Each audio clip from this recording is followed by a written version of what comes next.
What's going on, Jab Jab Talk Nation? It's your boy Ozeal coming to you back with another video. Of course, I had to pop on my video and share my thoughts on last night's fight between Canelo and Berlanga. I'm not going to talk too much about the undercard fights on this one. Actually, I'm not going to talk at all. Maybe I'll do another video on those. Let's talk about let's keep the main thing the main thing. Let's talk about the big fight between Canelo versus Berlanga. I've been watching a lot of the post interviews and the conferences and just catching up with everything the day after. But here to share a little bit of my thoughts on the fight. And again, this is a boxing community, Jab Jab Talk, so please feel free to comment down below. We'd love to hear your thoughts on last night's performance, both on Canelo and Berlanga's side, and then, what's next for them. All right, so let me jump right into it. My assessment on the fight, it was a 12-round unanimous clean-out decision for Canelo Alvarez, who remains the undisputed, or actually remains the champion. That's right, because I think he's missing one belt now by BF. But he's still the man, basically. He's still the king at 168 after beating convincingly Berlanga in a 12-round decision. Oh, wow. So, after that third round, after the beginning, I knew Berlanga wasn't going to be too aggressive with it. I know it's easier said than done for Berlanga to go to war and toe-to-toe against a very smart fighter.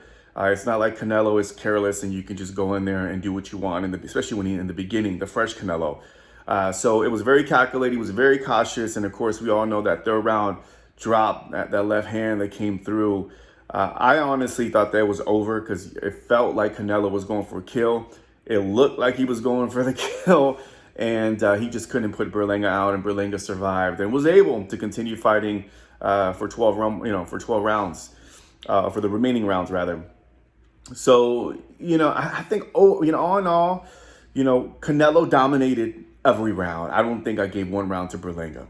All right, and then, as far as Berlanga's, performance, I felt like, Berlanga was durable. He was big.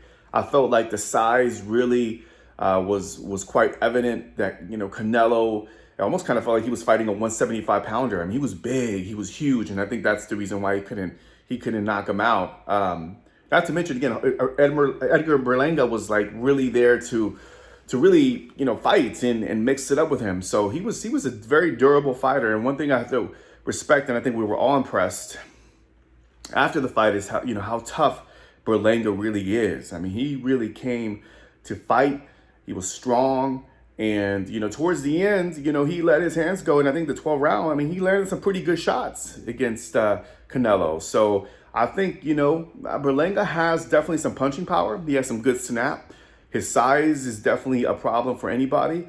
And I think his boxing abilities ain't quite there yet. I don't know if he'll ever, we'll see how this fight changes. I know he has he reunited with his old trainer. But I feel like there's still a lot of skills to be developed.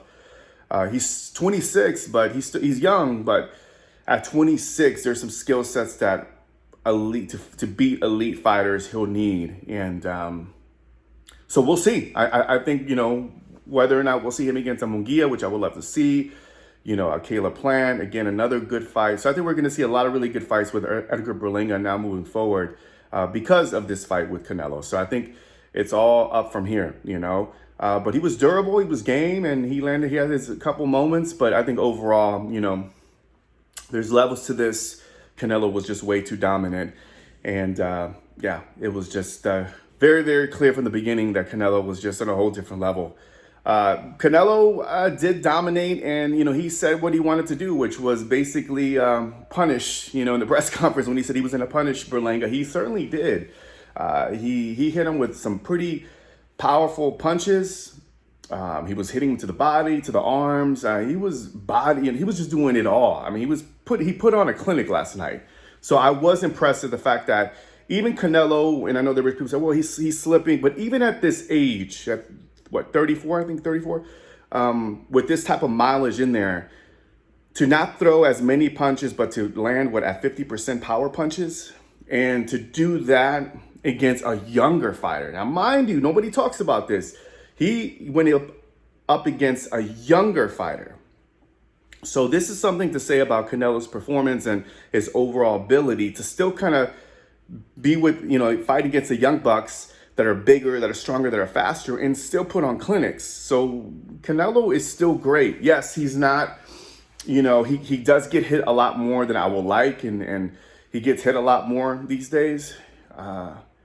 But so he does get it, but he still knows how to break down, and I think he just knows how to calculate those punches and make them hurt to where his opponents really don't know how to crack the code later down the line. I mean, Bivol was a whole different story. He was bigger. He had some boxing abilities, and of course Mayweather because Canelo was younger. But outside of that, it's going to be a really tough, strategic, highly skillful fighter at 168 to beat Canelo. So I think he was. If I had to rate Canelo, I think he did like a B plus. I think we all were looking for that knockout, especially against a type of opponent like Berlanga. But you got to give Berlanga respect. This is a whole different fight game. He was a big boy. And remember, Canelo's only like 5'7.5". He's not a really natural 168 pounder. But for him to do that damage and put on that clinic against a younger natural 168 pounder who could probably be 175, but still a big boy, it's quite impressive. Quite impressive. So overall, I thought, it was a great, entertaining fight. They had their moments. They were talking trash. I love the moment when Edgar Berlanga was trying to get the crowd going and nobody cheered. And then Canelo was like, and the whole place just erupted. That moment right there shows you that Canelo is a rock star. That was this is my arena. I own this spot. And when he did that, it was funny, but it was also holy crap. I'm sure Edgar was like, oh, nobody cheered for me. What's going on? That kind of stuff will get to you, but again, Canelo is still king. I think he still has, 2 good fights in him. I would like to see him fight maybe 2 more fights in 2025 be his last year. I think he's accomplished a lot. I don't think there's really much competition at 168. I think at this point it's just basically filler fights. He's accomplished everything he wanted to accomplish. He's made a ton of money. He's won. He's become undisputed. He's made history. He's fought all the top dogs. He's been in the game for a long time.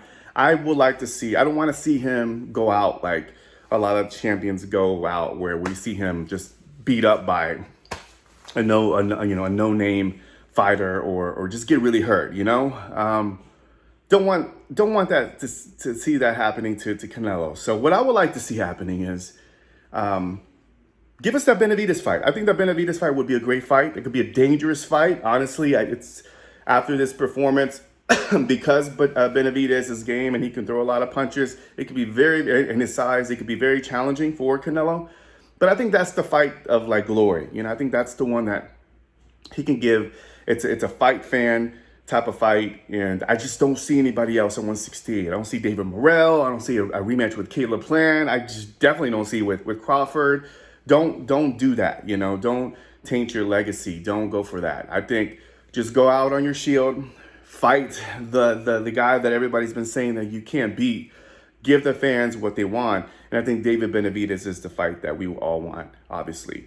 I think it's the no-brainer. Outside of that, I think if he beats David Benavidez or whatever happens, maybe a rematch. But that's it. I mean, I think that's it for his career. I think he should just move forward with other things, because I just don't see anybody beating him at 168, frankly. I really don't. So curious to know your thoughts on it. What's next for Canelo? And again, with Berlanga, I would love to see him fight against somebody like Munguia, Plant, David Morrell, some other fighters. I think that we're going to see him against some other, him and McCrummy, the guy who fought Plant. I think that would be a really good fight. But I would like to see Berlanga get more experience and see where he can take his career to the next phase of his boxing career. So we'll see. But anyways, that's it. Those are my thoughts. Let me know in the comment section down below. Make sure you subscribe to the YouTube channel, and thanks again for supporting Jab Jab Talk. Peace.